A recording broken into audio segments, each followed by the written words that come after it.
What's up, you psychopaths? Hope you're in the mood to gaslight, gatekeep, and girl boss, because today we're looking at the most evil mind control experiments of all time. Number 6, Project MK Ultra. Here's something that'll tickle your brain. During the Cold War, the US was doing anything that could give it an edge over the Soviets. And while a lot of y'all might know about the little thing they accomplished called the moon landing, there's also a much darker side to their Cold War era efforts. Dun dun dun. Here's where Project MK Ultra comes in. This was a CIA mind control experiment that wanted to turn average old Americans into super agents who can pretty much carry out any kind of mission without giving away deets in case they're subjected to enemy interrogations. So, it's basically like becoming Captain America. Actually, scratch that. It sounds more like the Winter Soldier. Wait, are we the baddies? And you want to know the most evil part?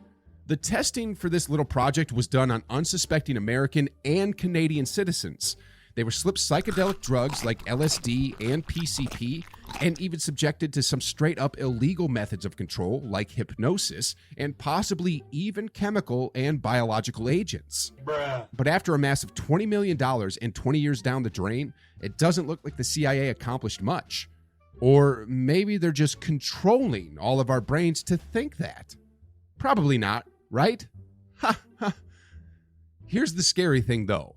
The CIA destroyed all records of MK Ultra at some point around 1973.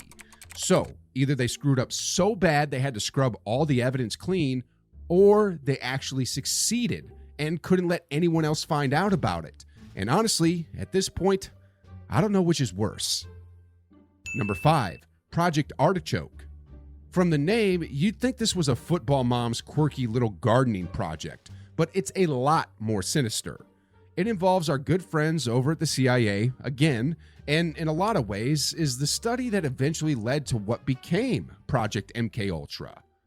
So, back in 1951, the CIA's Office of Scientific Intelligence wondered if they could force someone to pull off an assassination without them even realizing it. It's like having your little personal handy hitman you can turn off and on. Sounds neat. The only problem is the kind of stuff people had to go through to trigger this state of mind control wasn't pretty. I'm talking about hypnosis, forced addiction, followed by a withdrawal from morphine and a cocktail of chemicals, including LSD. All this to whip up some good old-fashioned amnesia and other vulnerable states in their subjects.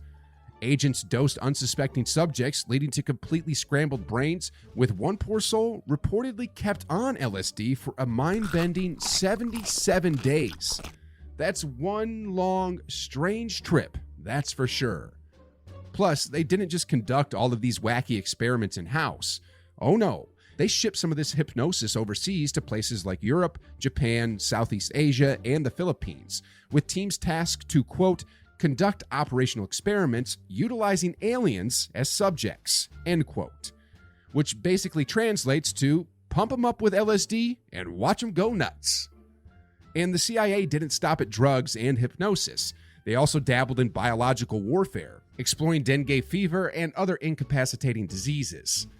It's all really crazy to think about, but hey, the 20th century was a weird time. Thankfully, they stopped doing all this now. Probably? Hopefully? Number 4, Project Midnight Climax. And while we're on the subject of all the shady stuff the CIA did in their Project MK Ultra era, I've just got to discuss this too. Project Midnight Climax. In this, they'd casually dose single targets, sometimes using volunteers, and other times they just slip a little something extra into a fellow CIA employee's drink. But when that wasn't enough, in 1955, they decided to go all in. On a random street in San Fran, the CIA spruced up a house, making it the perfect lair for unsuspecting victims looking for a good time. Think French can-can dancers, lush red curtains, and Toulouse-Lautrec posters. What could go wrong?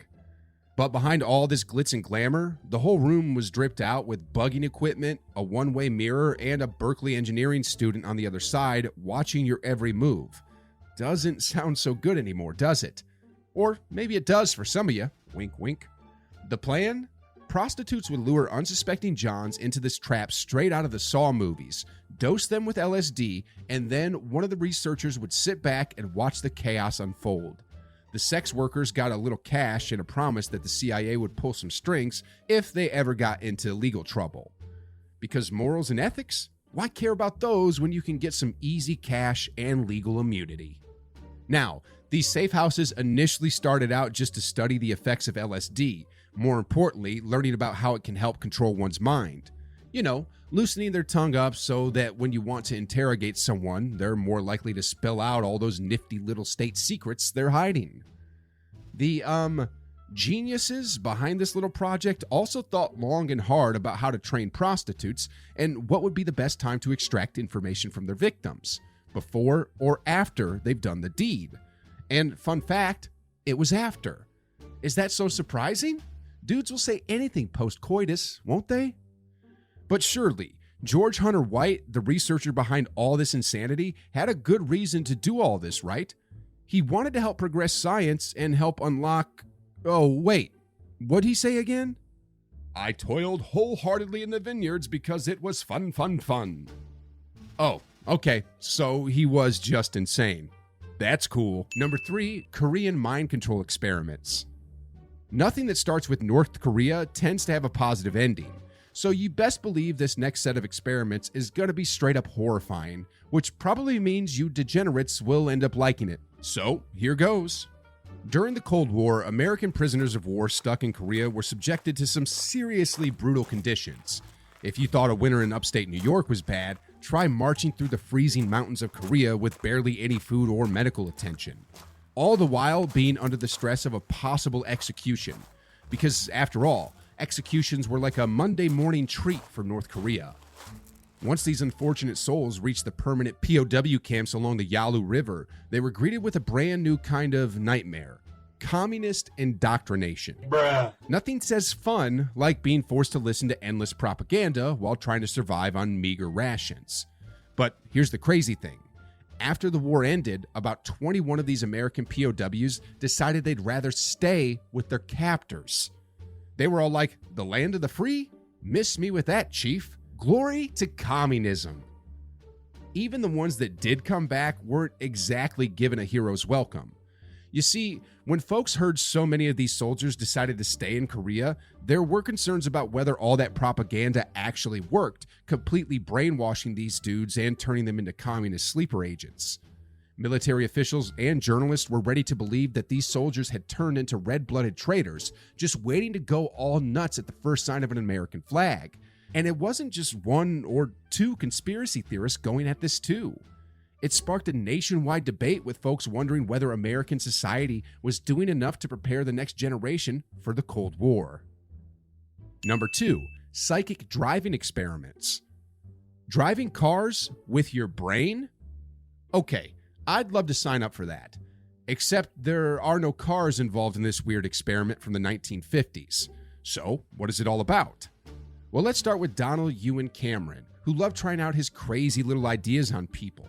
One night, he thought about what would happen if you paralyze a person, strap them into a seat, and force them to listen to a single statement for hours, days, heck, even weeks. Just a harmless little thought, right? Wrong. This dude totally let his intrusive thoughts win. And while he might have just wanted to do it for kicks, he claimed that it might actually help treat mental disorders. Because, of course, the best way to deal with mental issues is to have a single thing echo in your head until you go full schizo.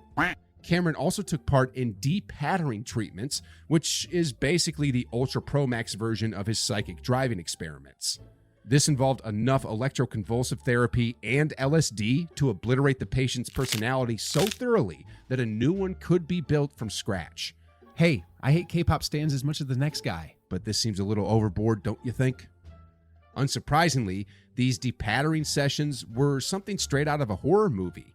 Patients convulsed and suffered under the relentless ECT, which, under normal circumstances, would be a huge red flag for any responsible medical professional.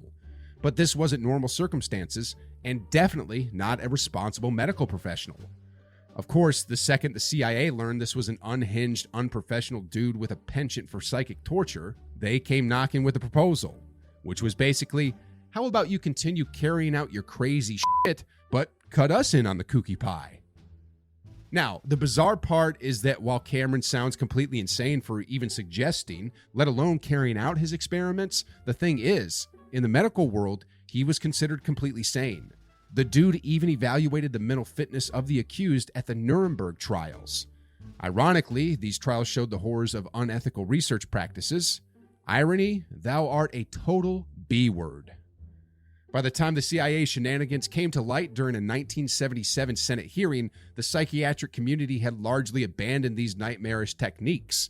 The world got a front row seat to the ethical abyss that was psychic driving experiments and Cameron's contributions to it, and the dude finally got seen as the nut job that he was.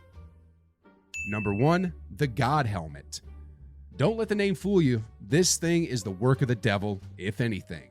Originally named after its creator, Stanley Coren, this funky contraption was developed by neuroscientist Michael Persinger to poke around in the brain's temporal lobes. Because when has that ever been known to be dangerous? His goal? To see what sparks up creativity and religious experiments.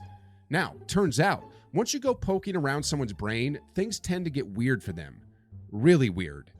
Participants started reporting all sorts of mystical sensations while wearing this thing. And ready for something spooky? Anyone who wore it started giving off little magnetic fields, almost like they were directly communicating with a higher power or something. Cool, right? Well, not really.